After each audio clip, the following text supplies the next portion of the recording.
Selamat bergabung kembali dengan Tinta Pena di Anong-Anong TV.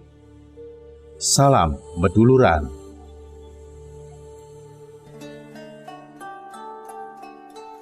Kalau kita baca berbagai kitab atau buku tentang sejarah peradaban Islam, sepeninggal Nabi Muhammad SAW, kita akan menemukan banyak peristiwa yang memilukan tentang terjadinya pertumpahan darah di antara sesama umat Islam. Pertumpahan darah tersebut terjadi sebagai akibat dari perselisihan di antara umat Islam yang disebabkan oleh fitnah dan provokasi dari kelompok penyusup dalam tubuh umat Islam. Pertumpahan darah tersebut bermula pada masa pemerintahan Sayyidina Utsman bin Affan radhiyallahu anhu. Ketika itu, sekelompok orang memfitnah beliau sebagai pemimpin yang korup dan nepotis karena mengangkat beberapa kerabatnya sebagai pejabat dalam pemerintahannya.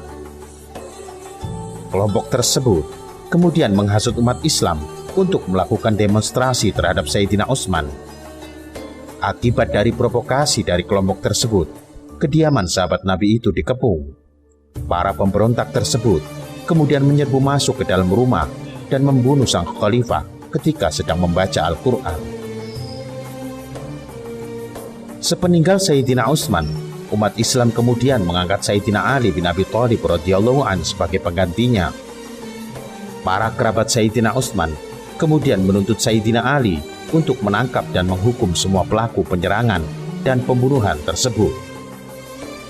Namun, Sayyidina Ali tidak langsung mengambil tindakan dan bersikap berhati-hati agar tidak terjadi pertumpahan darah yang lebih luas. Sikap tersebut dinilai tidak tegas oleh istri Nabi, yaitu Siti Aisyah radhiyallahu an dan sebagian sahabat Nabi seperti Zubair bin Awam dan Thalha bin Ubaidillah radhiyallahu an. Perselisihan di antara sahabat Nabi itu pun terjadi. Ketika itu, Sayyidina Ali dan Aisyah radhiyallahu an sebenarnya sudah bersepakat untuk menahan diri agar tidak terjadi pertumpahan darah. Namun, sekelompok penyusup yang masuk ke dalam kedua kubu menebar fitnah dan provokasi hingga perang di antara para sahabat Nabi tidak dapat dicegah lagi. Perang itu akhirnya dimenangkan oleh kubu Ali radhiyallahu an, namun mengakibatkan ratusan sahabat Nabi dan penghafal Al-Quran wafat, termasuk Zubair bin Awam radhiyallahu an dan Thalha bin Ubaidillah radhiyallahu an. Pertumpahan darah di antara umat Islam tidak berhenti sampai di situ.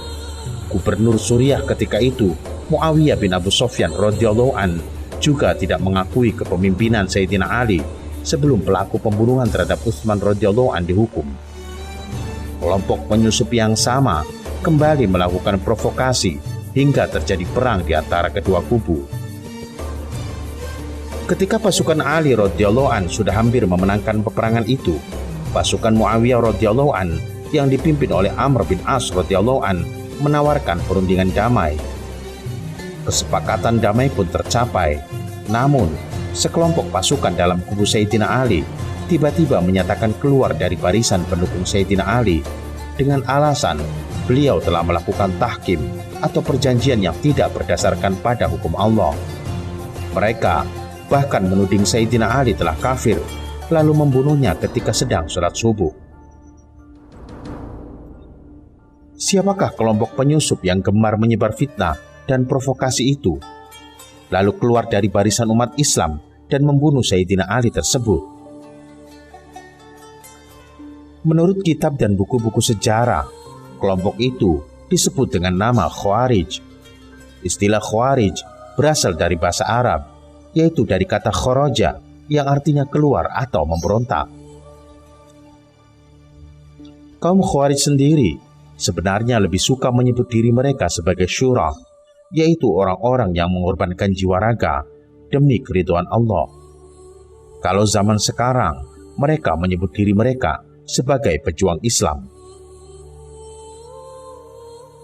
Menurut Syekh Dr. Nasir bin Abdul Karim Al-Aql, sebutan Khawarij ini tidak hanya ditujukan pada kelompok tertentu, akan tetapi kepada setiap orang yang menganut prinsip-prinsip ajaran dan menempuh cara-cara kaum Khawarij dulu.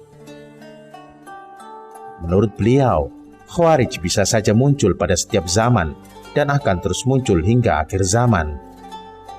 Hal tersebut telah diberitakan oleh Nabi dalam salah satu hadisnya, bahwa akan muncul di akhir zaman suatu kaum, mereka adalah anak-anak muda, berpikiran picik.